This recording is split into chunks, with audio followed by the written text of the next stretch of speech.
Good evening, ladies and gentlemen. Welcome to the SCE Live Podcast. My name is Sam, and as always, I have my trusted friend and podcast sidekick, Mr. Christopher Barnes. Hey! How are you doing, Chris? Sam, how are you? More like you've had a busy weekend, haven't you? It's been exhausted, mate. Absolutely exhausted. You know, been off for 4 weeks, not gigging, and then back to it. 3 in the weekend on a Grand Central, twice in 2 days, doing myself the set and also the Irish Annies as well. Fantastic. And then also a Blundell Street gig as well with the boy band. So it's been a very busy one. What about you? Been up to much? Me, I've been smashing tiles off the floor all day, and that is about it. Do you know what? That's a typical answer recently, obviously, with your house bill going on. You had a bit of bad news about the kitchen, didn't you? I don't want to talk about it. It's too much. It's too much. Too soon. Chris, where's your tree? Come on. Did you not get the memo? No. Well, I didn't get the memo. I've got no tree, got no kitchen, got no floor. Got a roof now, though, so that helps. No, you have. You have indeed. But the reason why I say you haven't got the memo is because of our guest for this evening. He is the co-organiser for Band Aid Liverpool in aid of shelter. And he needs your help. We need your help to support the page by sharing it and inviting your friends and family to follow all of them on social media. So it's Band Aid Liverpool, Band Aid Liverpool, and also Band Aid Liverpool, Instagram, Facebook, and Twitter. I'm just reading what's on the screen, guys. Please give it a round of applause to our friend Tony Cook. How you doing, Tony? You okay, mate? Hi Sam, hi Chris. We're all well, we're all doing well, we're all doing very well. So, Band Aid 2020, where does this idea come about? Go from day dot, what's occurring? Yeah, well, day dot, it started about 3 o'clock in the morning, sometime in August, and it was a crazy dream, and I'm notoriously known for having crazy dreams. And this one night, obviously, I woke up at 3 a.m. and I just thought, how mad is this dream? And the dream was I was on stage with my band, the Mersey Beatles, and lots of other musician friends in a big theatre somewhere. It could have been anywhere, but it was like the Royal Variety performance type of thing. And it was like, it was like Paul Capper with his band, and everyone was on stage. We were doing, I don't even know what song it was, and I've just woke up from that dream thinking, how mad would that be if that dream could come true? Considering that none of us have been working for months since the beginning of lockdown, and so I've gone back to sleep and whatever, but then the next few days I've been sort of dwelling on that, on the dream, and to get together to true in a way, socially distanced. So that's how the idea started. 3 o'clock in the morning on an August night, Wow. And then what was the first process? Just of all the artists? Yeah, the first process really. I mean, I ran it by my bandmate Brian, who's our drummer. He's our Ringo. So I ran it by him, and he says, "Yeah, let's do something with that. Let's go for it."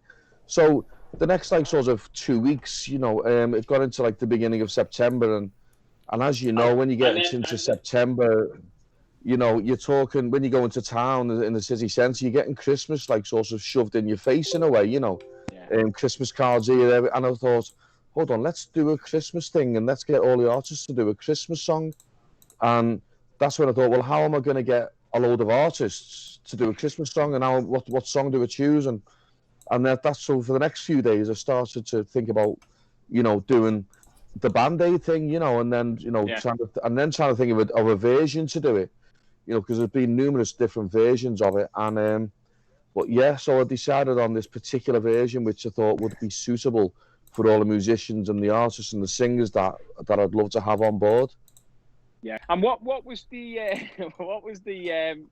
impression of all these artists? I can imagine, like us, we're all musicians. We're like, yeah, let's just play some music. We're all desperate. Yeah, you're right. Actually, I mean, the first few artists, I sort of had a few in mind at first, but I just didn't want to invite the ones who are new. I wanted to throw it out there, really, you know. So I just thought about the idea more, you know, more and more.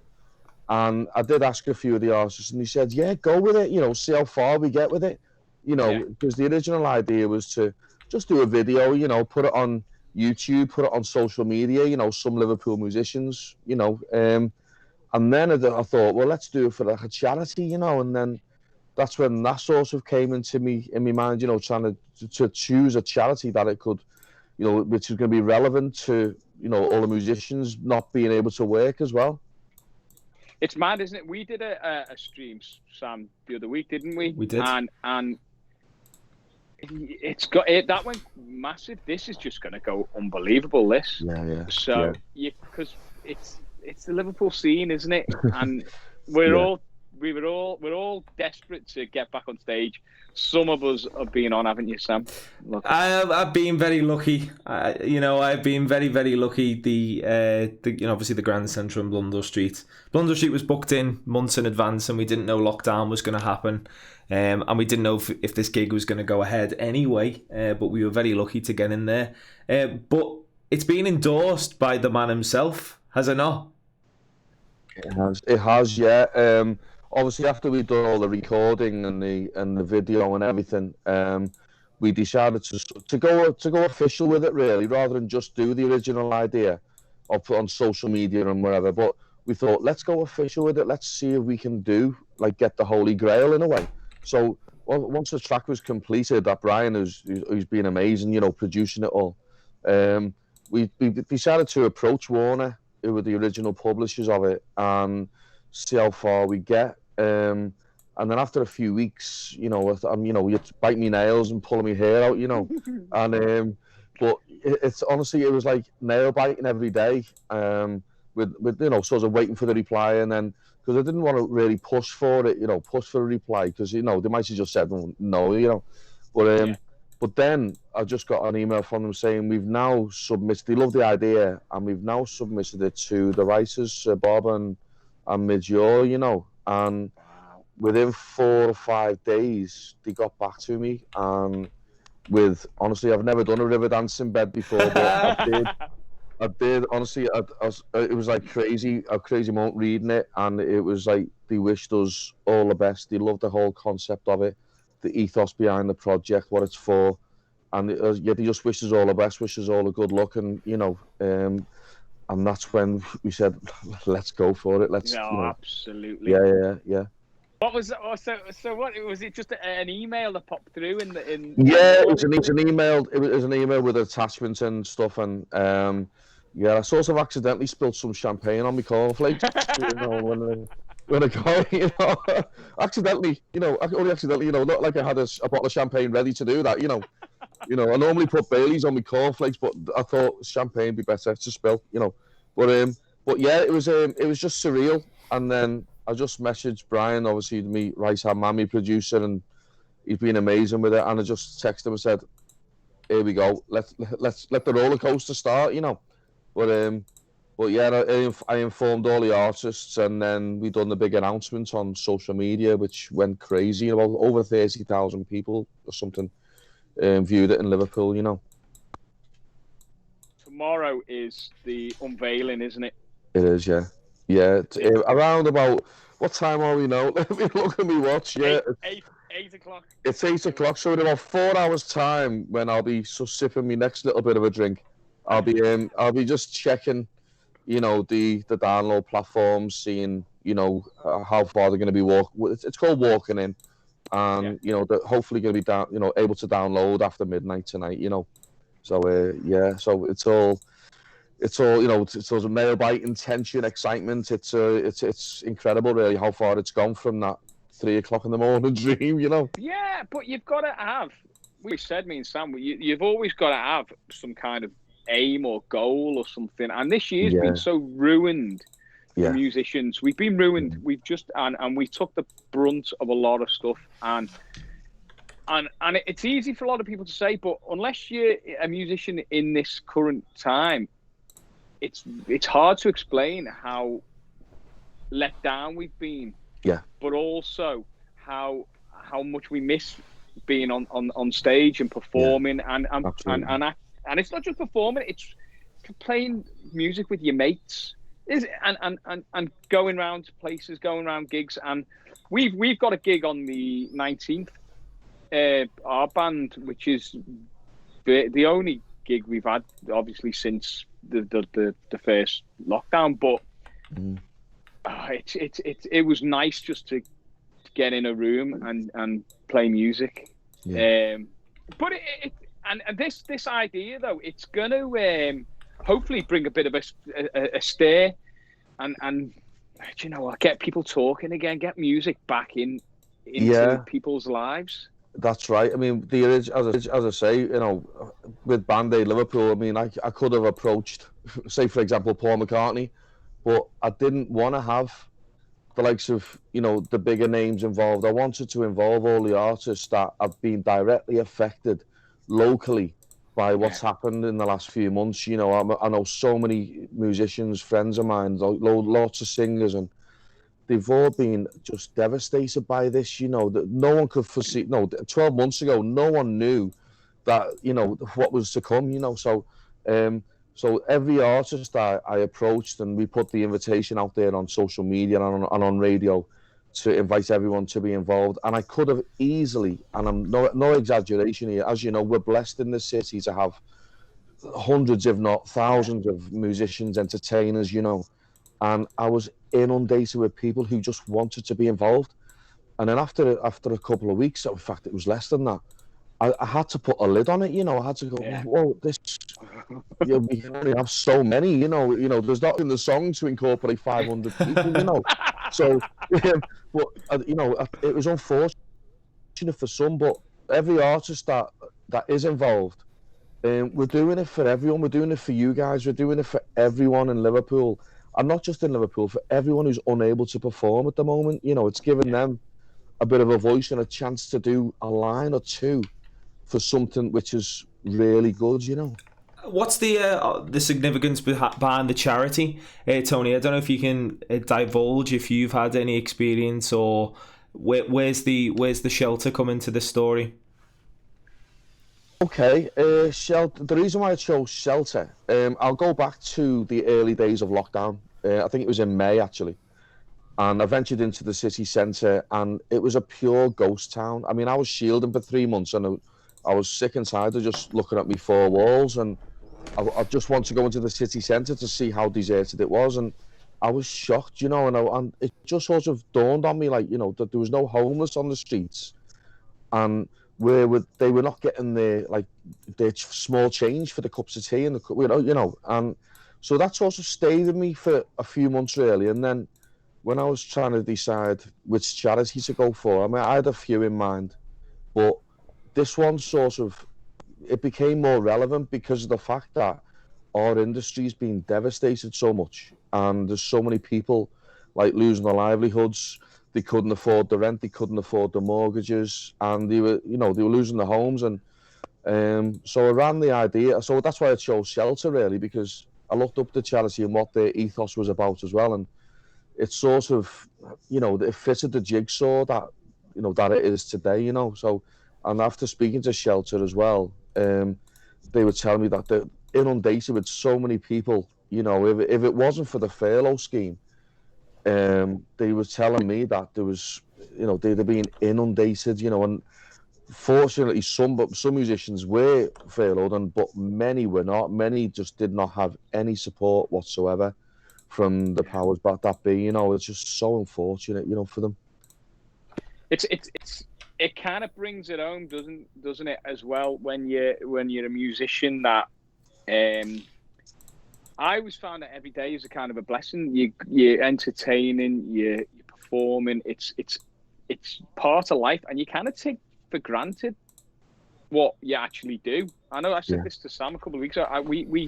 You take advantage or for granted, really, the fact that you go on stage, you perform your songs, that's the night. But then when it's completely taken from you, it took me a couple of months just to get my head around what was going on, because we were filming was it the night before lockdown, Sam? I think it was the week before. The week before, and we were like, oh yeah, coronavirus. It looks like it's gonna. Oh, we'll be all right in a couple of months. Oh my god. It did feel like it wasn't going to end, and obviously there's the doom and gloom of watching the 6 o'clock news every night, and you're wondering, is it going to end? When's it going to end? You see Boris coming out, and then when Boris doesn't come out because he's got it, and then there's other people coming out, but we've got positive news, obviously, with the vaccine and patient A, they're calling her, Margaret or whatever she's called, getting this vaccine, which is brilliant news, obviously, for the future for the music industry. Tony, obviously, you're a musician yourself. You've done as part of the Beatles, the Mersey Beatles. Where do you see sort of the music industry going? Obviously, we've had this lull for 12 months. There's going to be a backlog of music or people writing music now. The industry is not going to be the same. Where do you see it going in general?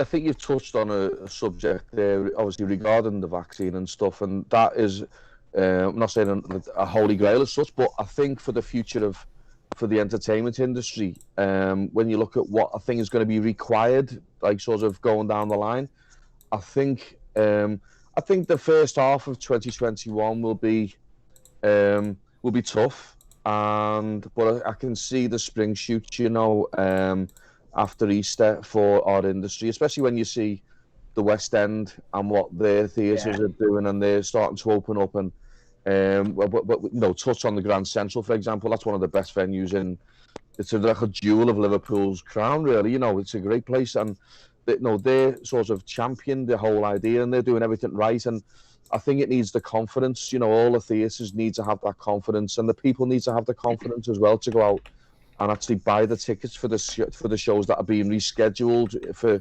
not just for the spring or for next summer, but the shows being rescheduled for 2022 now that was scheduled for like now.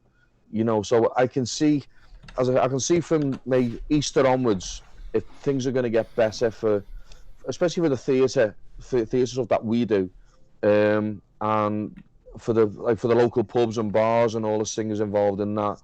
I can see it again. If people just do the right thing, I think sort of the early part of next year, like sort of from Easter onwards, things are going to get back to normal in a way. You can see it already with emails every day. New Order going on tour. Clapton's going out. All these big artists. There was on the radio the other day saying Nile Rodgers is going to be playing Aintree. So it's you can feel like these big tour promoters, they're thinking, right, well, from June onwards, let's get out there. So that's right, yeah.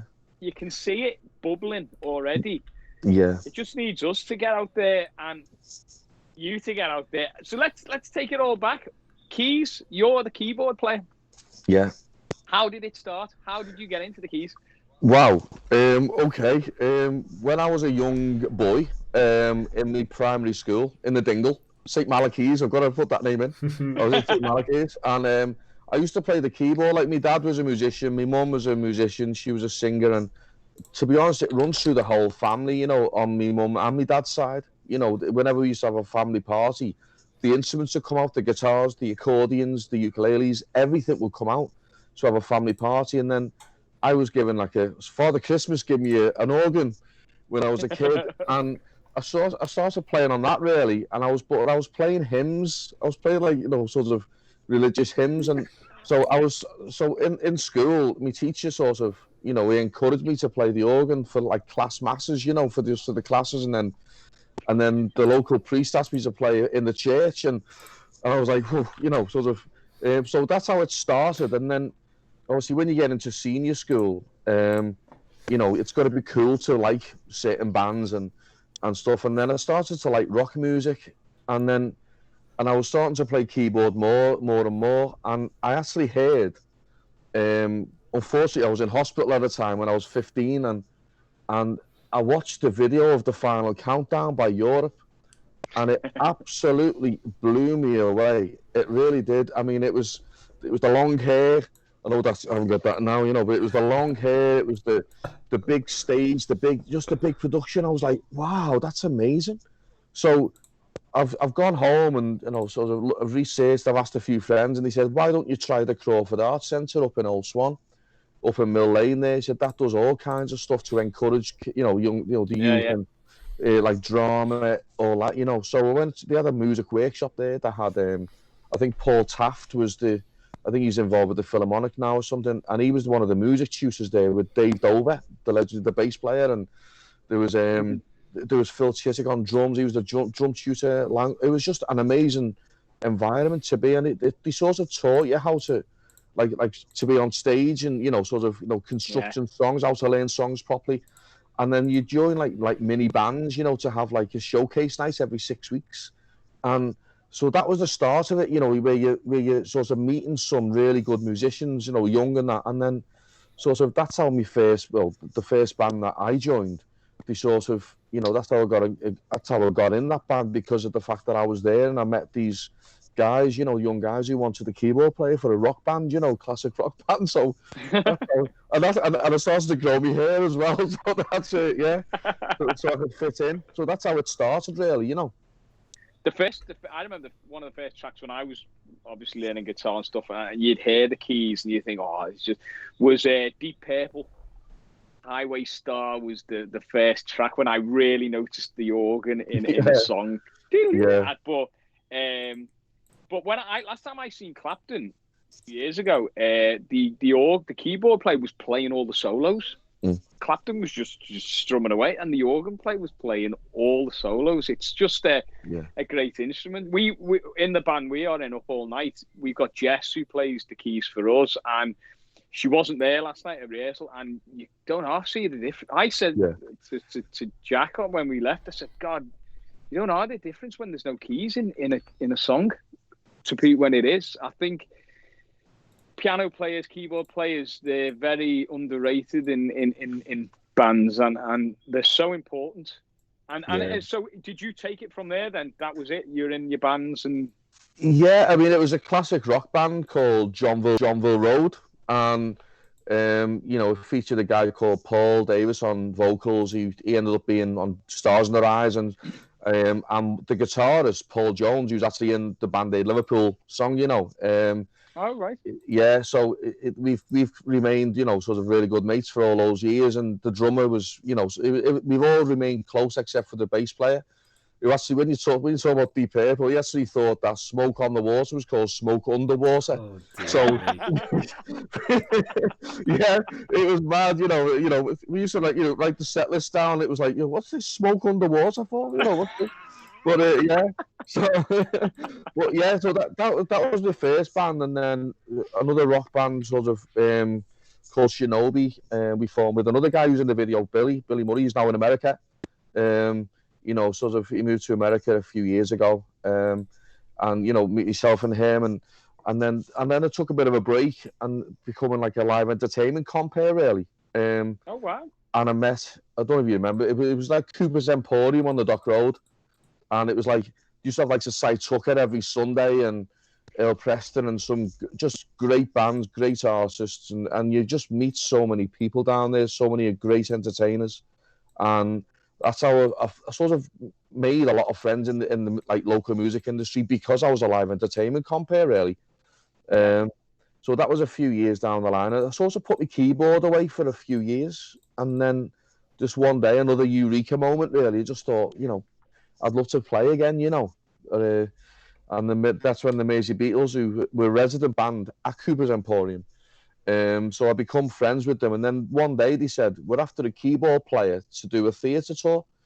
Do you know anyone? So I said, why don't you ask me? So they said they didn't know I was a keyboard player, really. So I said, yeah, give it a go. And I'll be absolutely honest here, right? I love the Beatles, me and the Beatles. But I was never like what you call a fan of them. I understood them and stuff like that, but the Beatles for me was like the twist and shout, she loves you, the hits, Yeah.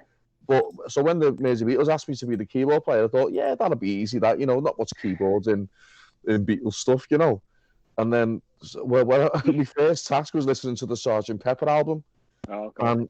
And I was like, how am I meant to do that? You know, all the orchestrations, all the brass and stuff like that. And it was that insane. I was actually having dreams. I told you about I have crazy dreams. I actually had the dream that I was getting attacked by peppers.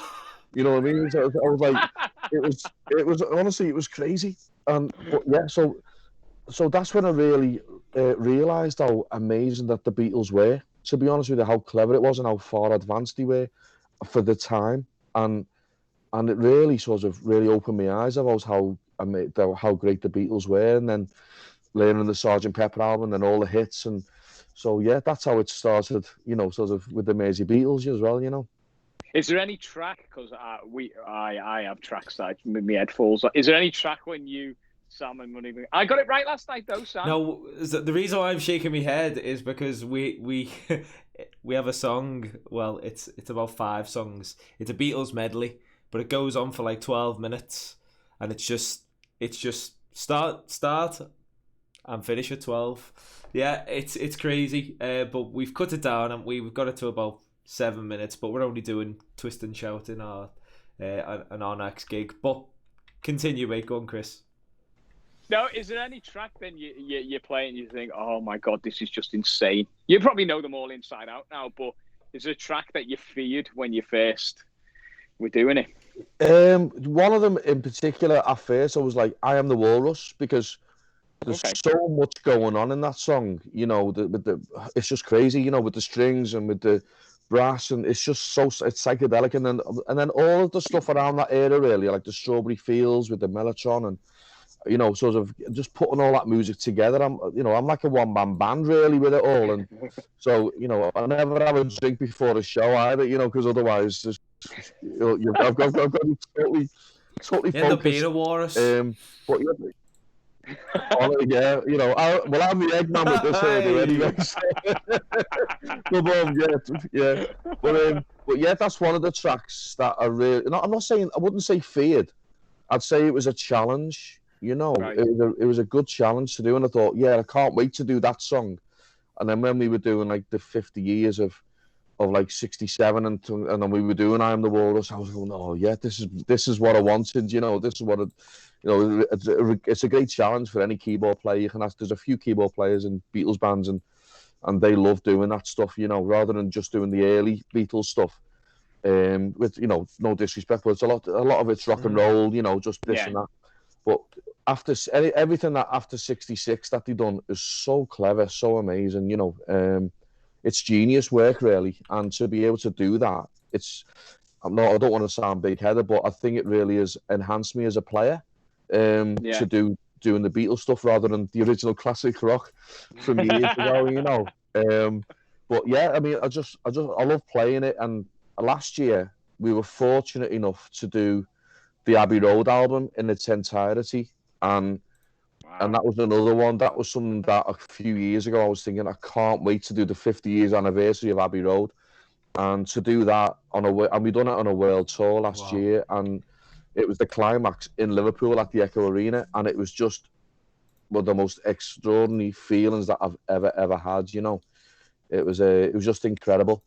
I think the last 7 minutes from Golden Slumbers. Yeah.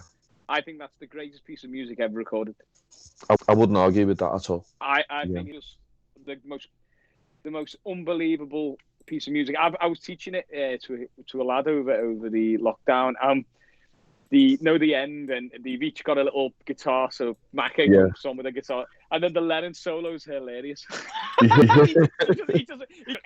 just makes noise, but George and Macca, you can just tell, unbelievable musicians at this point, because Macca's jumping on the drums, he's jumping on lead guitar. Do you know what I mean? And that Lennon's one's amazing. It's just noise. He's just strumming noise. But I honestly, but it's together, and I honestly even think Ringo's part in that last is just brilliant. Carry the weight. It is, yeah. You know, a lot of people don't realise how good Ringo actually was. You know, I think he's very underrated.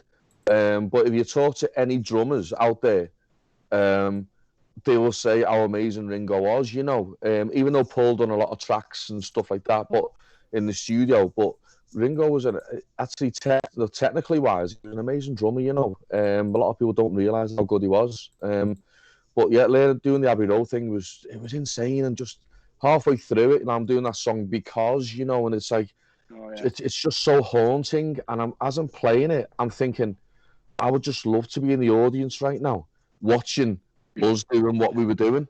You know, that was if that was what you call a regret. That's what I'd say. You know, I wish I was in the audience, watching us doing all that. You know, that's how. Yeah, but yeah, I just love all the later Beatles stuff. You know, it's just incredible. Yeah, that is my favourite album, and it's just climatized their whole career in that one album. It's just like, if you listen to Please Please Me to that, it's two bands, and they did that in 8 years. Yeah, that's right. It is mad, actually. It is mad. And then, you know, then you do the solo. I mean, actually appreciating each of the Beatles as well. I mean, the likes of George Harrison. Before I joined the Mersey Beatles, I was like unaware of the stuff that they done. You know, like sort of away from the Beatles. And like my favourite concert that I watch, and I love doing it, and it just gets me every time, is the concert for George at the Albert Hall after he passed away. And for me, that's just one of the best things I've ever watched. You know, it's just gets you, you know, right in the middle of your body. You know, it's just and shows you how talented George was, and you know, as I say, John as well, and they're just all mega talented musicians. They brought their art into music, you know, which is incredible. I've seen that video where he plays While My Guitar Gently Weeps, and George's sons are, and the names that are on that stage are just unbelievable. Yeah, it is. You got Clapton's, you got Tom. Was Tom Petty on there? Tom Petty was on it, yeah. Petty was on it, yeah, with his Heartbreaking. Yeah. It's just unbelievable. But you're around the world, and what's it like going to sort of America and playing these songs? What's the reaction? Wow. It's amazing, you know. When you go to America, it's like we're living Beatlemania. Is it really though? Because it feels to me as though, like, it's not that it's had its day, but like obviously people of that generation are getting to an age now where, you know, not to say that they're dying off, but you know, but is it really that mad? And are you seeing that sort of demographic age kind of widen, that it's a whole spectrum of Beatles fan rather than just when it was Beatlemania? Yeah, honestly, it is like Beatlemania. The amount of people that come and see us in America, you know, you're talking queues around the back of the theatre, and now we're doing like 2 shows a day when we're going there. And the fans that are there, obviously it's the ones that were there when the Beatles were prominent, but it's also the next generation, and then the next generation again.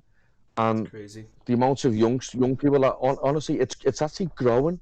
The actual Beatle base and the Beatle fans is growing. I mean, I'm lucky enough to be involved with International Beatle Week when we have it here in Liverpool. I'm like compere and stuff, and the actual buzz, it's massive. It really is, honestly. And as I say, in America, you know, you're backstage ready to go on stage and stuff, and you can hear the buzz going on in the crowd. You can feel it, you know, more than any other place. You know, if you go to Sweden, with no disrespect to the people in Sweden and that, but they're very reserved, so they'd be like sort of sitting with their arms folded, but they'd be still loving it, but taking it all in, you know. But America's crazy, you know. Seriously, when you go to Florida, it's honestly it's insane. It really is insane. I was gonna say, I don't think our viewer base has hit Sweden yet, so I think you'll be all right. You can offend as many Swedes as you like. But obviously, the untimely death of John Lennon, obviously it's his anniversary, depending on where you live today and yesterday.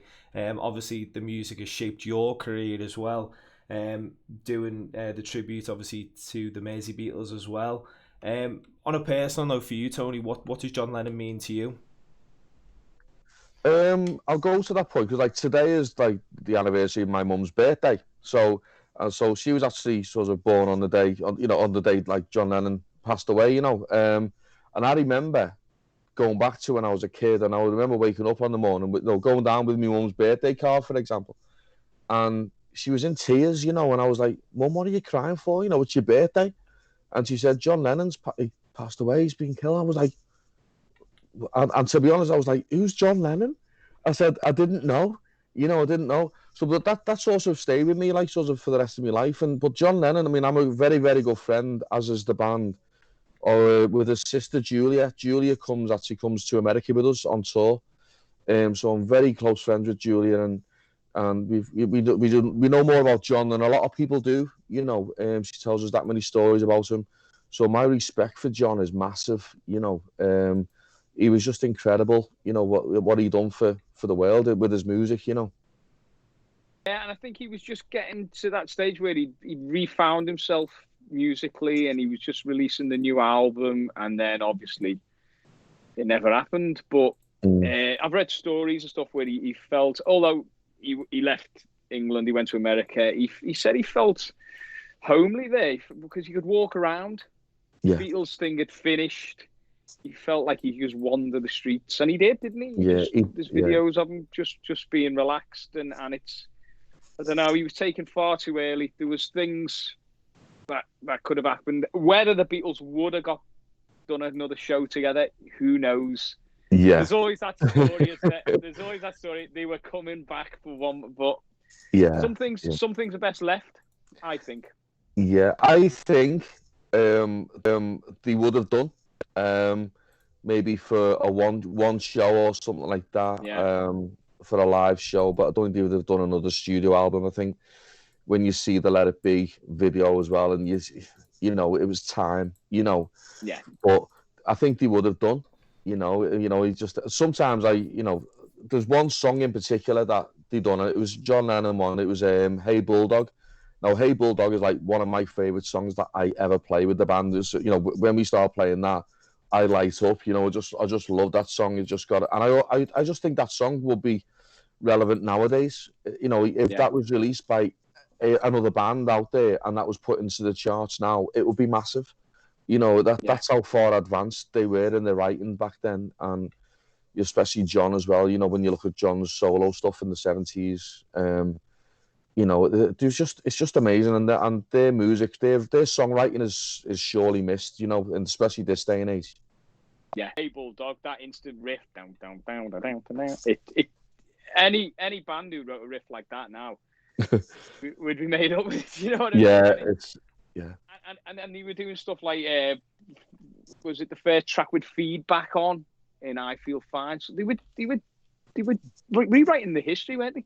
Yeah, they were experimenting, weren't they? With it, and it was an art, and it was incredible. And as I say, I've learned so much since being with the Mersey Beatles, not just about the Beatles, but about their solo lives and all the fans as well. As I say, we do meet and greet. Funnily enough, when we're over in the States, because that's mad. But we do meet and greet, and people do think that we are the Beatles. Seriously, I'm lucky enough to be the fifth Beatle.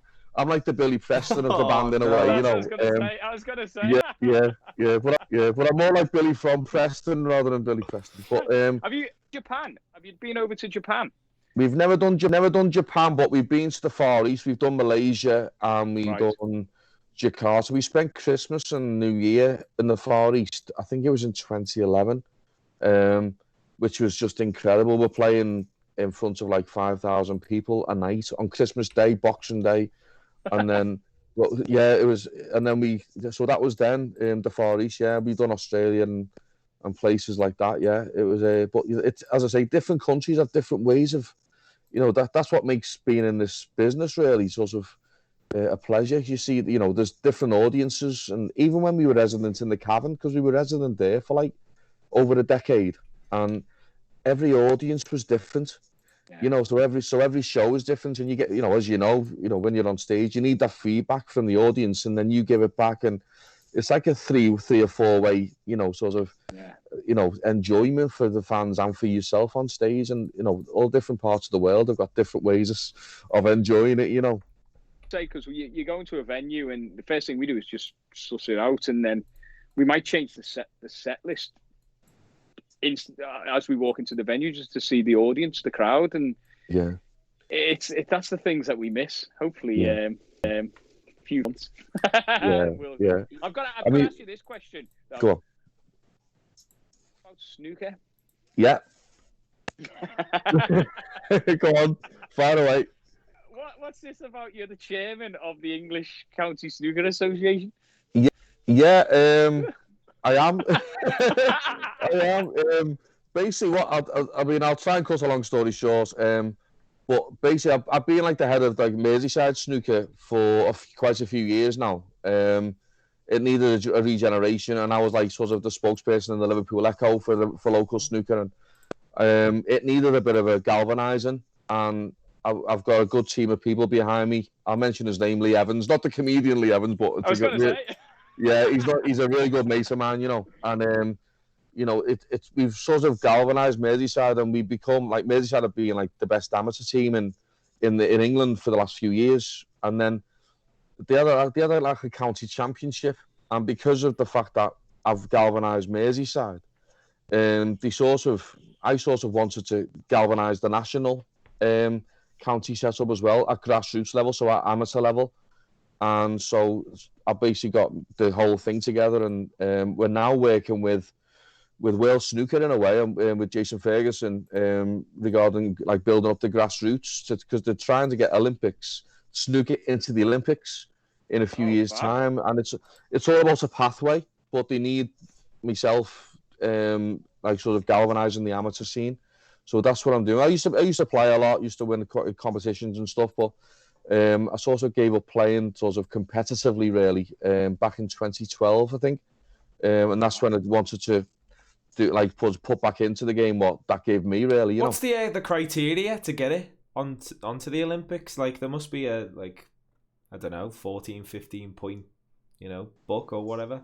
Yeah, it needs a pathway it needs a grassroots level from many countries. So what World Snooker are doing now, they're sort of reaching out, to all countries in the world. So the last major competition that was on the other day, you can view that in the States now, where you couldn't have done that like a year ago or before that. And they're reaching out. Obviously, the interest in the Far East is massive now. There's that many players coming from China, the Middle East. There's players from Iran now, from Pakistan and stuff like that, and European. It's reaching out into Europe as well. So, so they need the amateur game, like a liaison with the amateur game, and that's where I come in. Liaison with. I've just signed a deal with the home internationals as well, so we've now got a home internationals planned. Fingers crossed for next year. To have amateur players. It's like to have a pathway from junior up to amateur level, up to professional. And so far and so forth, and then obviously once you've got the massive pathway, that's when the Olympic organisation will accept snooker into the games. Well, I was gonna say if they can get breakdancing in, then you're sorted, aren't you? Yeah. I'd win that. I've started practicing. I started practicing when I got the email from Bob Geldof. That's what it was. So I've got a heads up on everyone else on that one. Yeah, breakdancing. Yeah, I know a few breakdancers. 2024 Tony Cook gold medal breakdancing. Oh. Oh my God! Yeah. Well, yeah.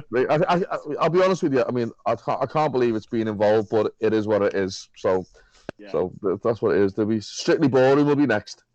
That'd be fantastic, eh? Don't knock it until you've tried it. That's all I'll say. Oh, I know, yeah. Tony, we are getting to the end of this podcast. Obviously, we want as many people as possible to go over to the Band-Aid Liverpool social media pages to support you and everything that you do in aid of shelter. So this is your time to shine, to plead to the viewers at home, listeners, to go over. You can do that now? Okay, thanks very much, Sam. Thanks, Chris. And to everyone who's watching this, as everyone on the Band-Aid Liverpool page, I want to thank everyone, and this includes all the artists, for all the support for the last few weeks, the local radio stations who've been amazing. But to everyone out there, this song it's for shelter, and it's available for download from tomorrow morning on iTunes, Amazon, etc. Please show your support, and let's raise lots of money. And who knows, with all your support and with having Liverpool and the UK and the world behind us, we might get even a Christmas #1. Imagine that, imagine that for the city of Liverpool. I think I just put let's get behind it, and let's it's been fantastic for the last 3 months, but just support, because at the end of the day, it's all for a good cause, and let's raise money for the people that need it more than what we do. Do you know what? Yes. Well said. Well but I think Scousers in general have a little knack of pinching number one during this time. Obviously, with the "You'll Never Walk Alone," the Hillsborough song, we can do it. I think we can do it. Yeah, I think we can beat the sausage rolls, can't we? Well, I think we can do that. Come on. Jeez, man. Sausage rolls at number one. Look at the Everton fans the other week when they knocked Miley Cyrus off the downloads charts with the Z card. It can be done. That's all. Well, I'll tell you something with that. One of the artists who's involved with Band Aid Liverpool, Billy Kinsley, wrote that song. So if we get to number one, he could have 2 number ones in a year. Wow. But no, honestly, it's I think the cost of the track is like 99 pence, less than £1, less than the cost of a cup of coffee. And let's just hope everyone, all our families and friends, just downloads a track, sends it out as Christmas presents. You can download a few, send each one out as a Christmas present to a family friend, like a Christmas tree, like a present off the Christmas tree type of thing. As I say, it's out tomorrow morning, and let's just hope that we can do it and give the city of Liverpool, the people of Liverpool, something to smile about this Christmas, because it's been a terrible year for everyone. It certainly has. Well said, Tony. Well, Tony. And as well, obviously, use your smart speakers as well. Your Googles, your Alexas, make sure that they are, playing this song from tomorrow, because we want Christmas number one for Tony and all the hard people, the people that have been working hard, should I say, getting this. It's a tough job. I mean, me and Chris, like we said earlier on in the podcast, we did that live stream, and that was difficult enough. But fully producing a whole track is another kettle of fish. But Tony, thank you again so much for taking the time to speak to us this evening, should I say? Yeah, go on. Right, I've got a tree behind me. You've got a tree behind you, Sam. I didn't get the message. No, a bit of tinsel on your 2 guitars behind you. That might be a good one. I'll do that for next week. Put me hat on. Yeah. Oh, listen, thanks, guys. Cheers. That's been brilliant, guys. That's been the SCE Live podcast. Thank you so much. Make sure that you do go follow the Band Aid Liverpool in aid of shelter. All their social medias are Band Aid Liverpool. That's on Instagram, Facebook, and Twitter as well. They need your support. Make sure that you go and stream, download, share, because we want this at number one. We need this at number one. We need to raise as much money as possible. Thank you so much for tuning into the SCE Live podcast. As always, we'll be back next week with another edition, with another fantastic guest as well. In the meantime, stay safe out there, and we'll see you next week. Bye-bye now.